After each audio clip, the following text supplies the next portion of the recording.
እንኳን እንግሊዘኛ በምድር ላይ ማንኛውም ቋንቋ በአጭር ጊዜ ውስጥ መማር ማወቅ ወይም ደግሞ አቀላጥፎ መናገር መቻል ትችላላችሁ። ዛሬ በመነግራችሁ 7 ቴክኒኮች ወይም ደግሞ 7 ስትራቴጂዎች እነዚህ 7 ስትራቴጂዎች በትክክል ከተጠቀማችሁ ወይም ደግሞ ከተገበራችሁ ማንኛውም ቋንቋ መማር ትችላላችሁ ማለት ነው። Hello beautiful people. My name is Nabil and you gotta speak to reach.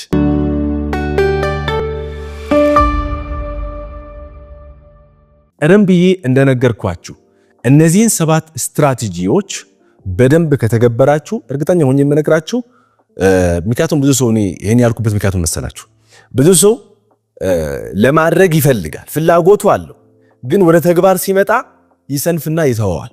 ስለዚህ ለዚህ ያልኳችሁ በደንብ ከተገበራችሁ በእርግጠኛነት በአጭር ጊዜ ውስጥ እንግሊዘኛም ሆነ ሌላም ቋንቋም ቢሆን መማር ትችላላችሁ ማለት ነው።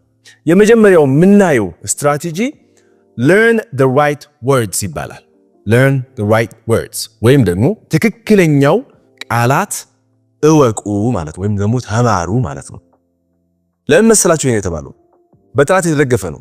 ማንኛውም ቋንቋ ውስጥ ቢያንስ ከ1000 ቃላት የሚበልጡ አይደሉም በዕለት ተዕለት ንግግራችን ላይ የማይጠፉ ማለት ነው።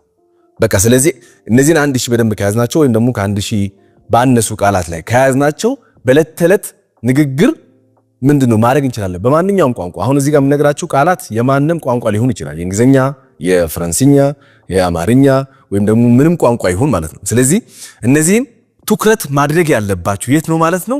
የሚጠቅሟችሁ ቃላት ላይ ነው እንጂ የማይጠቅሟችሁ ወይም ደግሞ ምንም ላይበጅላችሁ ነገር ትኩረታችሁ እዛ ላይ አይሁን። በተለይ ጀማሪ ሊጀምሩ ከሆነ ትኩረታችሁ በፍሪኩዌንትሊ ወይም ደግሞ ፍሪኩዌንሲው ያላቸው በየዕለት ወይም በየቀኑ የምንጠቀማቸው ስለዛ ወይም ከዛ ቋንቋ ጋር የሚገናኙ ቃላት ጋር ትኩረት ማድረግ አለባችሁ። በምሳሌ where is the bathroom ስንል ይሄ በማንኛውም ቋንቋ ላይ አለ አይደለ? ሽንት ቤቱ የት ነው እያለ ነው ማለት ነው። ሌላው how much does this cost ይሄ ነገር ምን ያህል ይፈጃል ወይም ነው ዋጋው ስንት ነው አይደለ?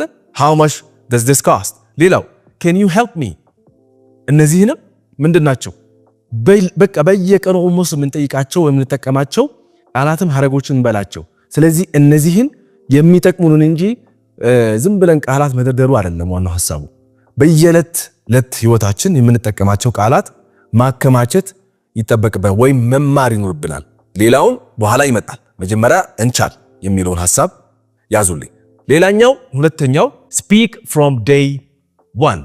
speak from day one ወይም ማለት ነው እዚህ ጋር ከቀን 1 ጀምሮ ልክ ከወሰናችሁ ዛሬ ወሰን እንበል ከዚህ በኋላ እንግሊዘኛ መማር ፈለኩኝ አላችሁ። ስለዚህ ዛሬውኑ speak in English ማለት ያዳመጣችሁት ነገር ወይም ደግሞ የእንግሊዘኛውን ማውራት ገባችሁ አልገባችሁ የምታወሩት ነገር ትክክል ይሁን አይሁን ሌላ ጉዳይ ነው። ግን ከday 1 ጀምራችሁ ማውራት ይጠበቅባችኋል ማለት ነው። ብዙ ሰው ደግሞ ምን ይላል መሰላችሁ? ልክ ሲጠየቅ I don't know how to speak or I don't speak English or I don't speak French, I don't speak Spanish, whatever the case እንደዚህ አይነት የሚሉ ሰዎች አሉ። ይሄ ትክክል አይደለም። እንደዚህ ከምትሉ I'm learning ብትሉ የተሻለ ይሆናል። I'm learning English, I'm learning French ምንም ይሁን አንድ ነገር እየተማርን ነው ብላችሁ ለዛ ሳይኮሎጂካሊ አይምሯችሁን ያዘጋጃችሁ ማለት እየተማርኩኝ ነው እንጂ አልችልም አትበሉ። I don't speak ከምትሉ I'm learning ከዛን ቋንቋውን ፍሬንች ሊሆን ይችላል፣ እንግሊዘኛ ሊሆን ይችላል፣ አረብኛ ሊሆን ይችላል፣ ምንም ይሁን ኦኬ ጋር ይሄ ሁለተኛው ነጥብ ነው ማለት ነው። ሶስተኛው ነጥብ train your ears first እነዚህን ጆሮዎቻችን ማለማመድ ይጠበቅብናል። ምን ማለት ነው ሐሳቡ እዚህ ጋር? እኔም ያው እማምነው ነገር ነው እንዳልኳችሁ ከዚህ በፊት ነገርኳችሁ ይመስለኛል። ጆሮአችን የሚሰማው ነገር ነው መጀመሪያ ፕሮሰስ ተደርጎ ከዛ በኋላ የሰማነው ነገር መልሰን ምን እናደርጋለን? እናወጣዋለን። ይሄ በህፃናት ብቻ ማየት ትችላላችሁ። ህፃናት ያዳምጣሉ ከዛ በኋላ የሆነች ቀን ላይ አፋቸው ልክ ሲከፈት ያንን ያቺ ቃል ያወጣታል ማለት ነው። መጀመሪያ ቃላቸው ሊሆን ይችላል ብቻ ዝም ብሎ አልመጣም፣ ያለ ምክንያት አልመጣም። ከማዳመጥ የተነሳ ነው። በደንብ ጆሮአችን ያዳመጠ ሲመጣ ምን ለማድረግ ይመጣል ማለት ነው? የብሬን ስቶርም ያደርገው ወይም ደግሞ አይምሯችን የሰበሰበ መረጃ ከዛ በልክ ሲፈልግ ሲቹዌሽኑ ሲፈጠር ወይም ሁኔታው ሲፈጠር ከዛ ቃል ጋር የሚስማማ ሁኔታ ሲፈጠር ያኔ ቃሉ ምን ያደርጋል ይወጣል ማለት ነው። ለምን ኦሬዲ አይምሮአችን በማዳመጥ ወይም በምናዳምጥበት ወቅት ላይ በደንብ ስለሰበሰበ ማለት ነው ቃላት። ይሄ ሶስተኛው ነጥብ ነው ማለት ነው። አራተኛው ነጥብ learn in context not isolation. learn in context not isolation ምን ማለት ነው? ኮንቴክስት የሚባል አለ። አይዞሌት ደግሞ አይዞሌት ማለት ነጥሎ ማየት ማለት ነው። አይዞሌት ሲደረግ ማለት አንድ ሰው ነጥሎ የማየት ነጥላችሁ ቃላቶችን አትመልከቱ ማለት ነው። እዚህ ሐሳቡ ብዙ ጊዜ በአንድ ኮንቴክስት ውስጥ ያለውን ሐሳብ ወይም በአንድ ጉዳይ ላይ እዛው ያሉት ቃላቶች ቀደም ብለን ያያችሁ ምሳሌዎች ታሳውሳላችሁ አይደለ? ምን ነበረ? can you help me? አሁን can you help me እነዚህን ሁሉም በአንድ ኮንቴክስት ውስጥ ነው። ስለዚህ ስለ መርዳት ወይም ደግሞ ስለ እርዳታ ነው ሐሳቡ በአጠቃላይ። በዛ ኮንቴክስት ውስጥ በእርዳታ ኮንቴክስት ውስጥ ምን አይነት ሐረጎች ሊኖሩ ይችላሉ? ምን አይነት ቃላት ሊኖሩ ይችላሉ? እነዚህንስ ቃላት ነጥለን ማየት ሳይሆን ቃላቶቹ ከአንድ አረፍተ ነገር ወይም ደግሞ ከአንድ ቻንክ ብለን እንይዛቸው አንድ ሙሉ አረፍተ ነገር ሊሆን ይችላል፣ አሊያም ደግሞ ሐረግ ሊሆን ይችላል፣ አሊያም ደግሞ ኤክስፕሬሽን ሊሆን ይችላል። ያንን እንዳለ ሆኖ መማር ነው እንጂ አንድ ቃል ነጥሎ ማየት ምን ይሆናል ማለት ነው? ቃሉን ነጥላችሁ ከዛ በኋላ ኮንቴክስት ውስጥ ስታስገቡ ትክክለኛውን ኮንቴክስት ካልሆነ ሌላ ሚኒንግ ወይም ደግሞ ሌላ ትርጉም ይሰጣቸዋል።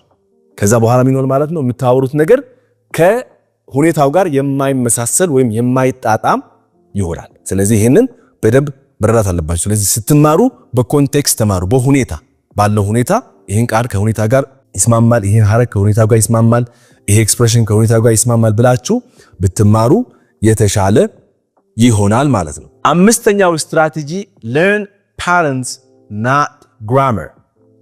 patterns ወይስ ምንድነው? አካሄዶች ወይም ደግሞ ልክ ሪትም ሲኖረው አካሄድ አለው አይደለ? እያንዳንዷ ነገር እንዳልኳችሁ ኮንቴክስት ላይ እንዳለ ሆኖ እዚህ ጋር ደግሞ ሪትም ነው እንዳለ ሆኖ ሪትም አለ እያንዳንዱ ነገር ላይ ማለት ነው። ሰው በምን ይጀመራል? ጥያቄ ሲጀምር አንድ ጥያቄ ስንጀምር በምን ይጀመራል? ጥያቄው ራሱ ምን አይነት ሚኒንግ አለው ወይም ደግሞ ምን ፍላጎት አለው? ምን ፈልጋችሁ? ለምሳሌ can I get a coffee? can I get a coffee? ስለዚህ can I get ብላችሁ ስታወሩ can I get እቺን ብቻ ፓራሏን በሌላው ቋንቋ ላይ ብትሄዱ ምን ትመስላለች የሚለውን ምን ትመስላለች ማለት እቺ can I get የሚለውን ሐሳብ በሌላ ቋንቋ የፈለጋችሁት መማር የፈለጋችሁት ቋንቋ ላይ ሄዳችሁ መረዳት ያቺ ፓረን ወይም ደግሞ ያቺን ሐረግ በምን አይነት መልኩ ምክንያቱም የሆነ ነገር ልጠይቅ ነው። ምን ልጠይቅ ነው? የሆነ ነገር እንዲሰጠን አይደለ? can I get ምክንያቱም የሪሲቭ የሚለው ነገር ሐሳብ ስላለ። እስኪ በስፓኒሽ ምን እንላለን? puedo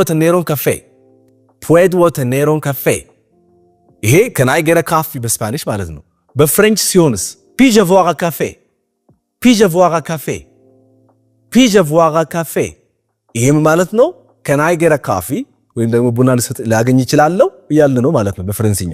ስለዚህ ፓረኑ ማወቅ ነው ወይም ደግሞ አካሄዱን can I get የሚለው ሐሳብ ላይ በሌላ በምትፈልጉት ቋንቋ ፈልጋችሁ ማወቅ መጀመሪያ። ይሄንን ካወቃችሁ ከዛ በኋላ የምትፈልጉት ነገር መለዋወጥ እኮ ነው። ቡና ከሆነ ቡና፣ ሻይ ከሆነ ሻይ፣ ውሃ ከሆነ ውሃ፣ ምንም ይሁን ይህቺ መጀመሪያ ያለችውን ሐረግ ማወቅ ማለት ነው። በቃ እንደዛ ነው ማለት ነው። learn patterns not grammar. ግራመሩን አሁን እዚህ ጋር ትኩረት አታርጉት። ለማውራት በፍጥነት ማውራት ከፈለጋችሁ ማለት ነው። ከዛ በኋላ ነው ዲፕሊ መግባት ከፈለጋችሁ ግራመሩን ብታውቁ አይከፋም። ስድስተኛው ስትራቴጂ learn like a child ወይም እንደ ህፃን ተማሩ ማለት ነው። ቀደም ብዬ ነግራችኋለሁ። ህፃናትን ምሰሉ። ቋንቋ ማወቅ ከፈለጋችሁ ጭንቅላታችሁን በብዙ ነገር የተወጠረ ነው። በርግጥ አዋቂ ስንሆን ግን ደግሞ ለመማር ከፈለግን እንደ ህፃናት መማር አለብን። ለምንድን ነው? እነሱ ኢሚቴት ያደርጋሉ ወይም ደግሞ ያስመስላሉ። ሌላው ደግሞ ይደግማሉ። ሌላው ደግሞ ኢማጂን ያደርጋሉ ወይም ደግሞ ነገሩን በምናባዊ ሐሳባቸውን ያስቡታል ማለት ነው። እኛም እንደዛው ማድረግ አለብን ማለት ነው። እንደ ህፃናት በትንሽኛ ማድረግ የምንችለው ከዚህ ፊት የነገርኳችሁ ፖይንት ነበረ። ሌብል ኦብጀክትስ ወይም ደግሞ በምትፈልጓቸው ነገሮች በምትፈልጉት መማር የፈለጋችሁት ቋንቋ አለ አይደለ? በሱ መጀመሪያ ቃሉ ምን እንደሆነ ከዛ ለምሳሌ ቁምሳጥን ላይ ቁምሳጥን የሚለው በራሱ ቋንቋ ማለት ነው። በር ከሆነ በሩ በራሱ ቋንቋ በፈለጋችሁት ቋንቋ ምንም ይሁን ያን ነገር በወረቀት ለጥፋችሁ እንድታውቁት። ሌላው ምናልባት ስታወሩ የአንድን ሐሳብ መግለጽ እንኳን ካቃታችሁ በቦዲ ላንጉዌጅ ተጠቀሙ። ብዙ ጊዜ ልጆች አሁን ቦዲ ላንጉዌጅ ይጠቀማሉ አይደለ? ብሎ ያወራሉ ወይም ደግሞ ብሎ ይላሉ። ስለዚህ ቦዲ ላንጉዌጅ ማለት እጃቸውን፣ አይናቸውን፣ እግራቸውን፣ ሰውነታቸው በሙሉ ይጠቀማሉ አንድን ሐሳብ ለመግለጽ ማለት ነው። ቢያቅታችሁም በዛው ጀምሩ ማለት ነው። ሌላው የሚሚክ አርጉ ወይም ደግሞ ሻዶዊንግ የሚባለው ማለት ነው። ከዚህ ቴክኒክ እነግራችኋለሁ። ሻዶዊንግ ማለት የምትፈልጉት ቋንቋ አሁን እዚህ ጋር እንግሊዝኛ ብቻ አይደለም፣ ሌላን ቋንቋ ፈለጋችሁ አዳምጣችሁ የተባለውን ነገር ልክ እንደተባለው በፍጥነቱም በመልኩም በድምጹም ከፍታ በሐዘኑም በደስታውም ሁሉም እዛ ኮፒ አድርጋችሁ በቃ ማለት ነው ሻዶዊንግ ማለት። ስለዚህ ሚሚክ ብታደርጉ ልክ እንደ ልጆች ምን ሆነ ማለት ነው? you will learn like a child ማለት ነው። እሺ ሰባተኛው መጨረሻው make it fun and emotional make it fun and emotional ምን መሰላችሁ? እዚህ ጋር የአይምሮአችን ሐሳቡ ማለት ነው የኢሞሽን ማለት ነው ስሜት ነው አይደል? አይምሮአችን የሆነ ነገር ሲሰማን ያን ነገር ከዛ ነገር እንድንማር ያደርጋል። በእርግጥ ያ የምናደርገው ነገር ሲሰማን ብቻ ነው በደንብ እንዲይዝልን የሚያደርገው። ስለዚህ ካልተሰማን ዋጋ የለውም ማለት ነው፣ ስሜት ካልሰጠን ማለት ነው። እኛም ራሳችን እዚህ ጋር ይሄ ደስ ብሎን በደስታ ወይም ደግሞ ይሄ ውሽ አሁን ልማር ነው ውሽ አሁን ደግሞ ላፍ ሊከፍት ነው ይሄ ፍላጎቱ ከሌለ ዌስት ኦፍ ታይም ይሆናል ማለት ነው። ስለዚህ መጀመሪያ ኢሞሽን መኖር አለበት ወይም ፊሊንግስ መኖር አለበት፣ ለዛ ነገር ፍላጎትን መኖር አለበት። ከዛ በኋላ ደግሞ አይምሮአችን ደስ የሚያሰኘው ነገር መሆኑን ሲረዳ ምን ሆነ ማለት ነው የመያዝ እድሉ ወይም የተማርነውን ነገር ቶሎ ቶሎ የመያዝ እድሉ ምን ይሰፋል ማለት ነው። ግን የምንጠላው ነገር ከሆነ ስለጠላነው መጀመሪያ አይምሮአችን የመቀበል ችሎታው እየቀነሰ ይመጣል ማለት ነው። ሐሳቡን ገባችሁ አይደለ? ስለዚህ በዛ መልኩ ነው መሆን ያለበት። እነዚህን 7 ስትራቴጂስ ነግራችኋለሁ። እያንዳንዱ ስትራቴጂ ምጣል አይደለም፣ ሁሉም መተግበር አለበት። ግን ምናልባት እናንተ ከነገ ጀምሮ በዚህ ስትራቴጂ ጀምራለሁ አሁን ከነገርኳችሁ 7 ስትራቴጂዎች በዚህ ስትራቴጂ ጀምራለሁ ብላችሁ የወሰናችሁት ነገር ካለ በኮሜንት ላይ ትጽፉልኛላችሁ። በተጨማሪ ደግሞ የዚህ ቻናል ቤተሰብ ካልሆናችሁ ሰብስክራይብ እንድታደርጉ በዚሁ ጠይቃችኋለሁ ማለት ነው። ለምን ትሉኛላችሁ? ስለምትጠቀሙበት ነው። ምክንያቱም እንግሊዘኛ ቋንቋም ከመሰረቱ የምታውቁበት ወይም ደግሞ ስለ ስፒኪንግ፣ ስለ ራይቲንግ፣ ስለ ሊስኒንግ፣ ስለ ሪዲንግ በአጠቃላይ እነዚህ የቋንቋ ቅርንጫፎች ብለን የምንጠራቸው ሁሉም የሚዳሰሱበት ቻናል ስለሆነ በደንብ ይጠቅማችኋል ያለ ጥርጥር ማለት ነው። ስለዚህ ሰብስክራይብ ካላደረጋችሁ አሁኑኑ ሰብስክራይብ ማድረጋችሁ እንዳትረሱ። በተጨማሪ ደግሞ ቪዲዮን ከተመቻችሁ ላይክ ማድረጋችሁ እንዳትረሱ። የዛሬው ቪዲዮ ግን በዚሁ ተጠናቀቀ። ለሚቀጥለው ደግሞ አዲስ ትምህርት ይዤላችሁ እመጣለሁ። እስከዛው በቸር እንቆይ። ሰላማችሁ ይብዛልኝ።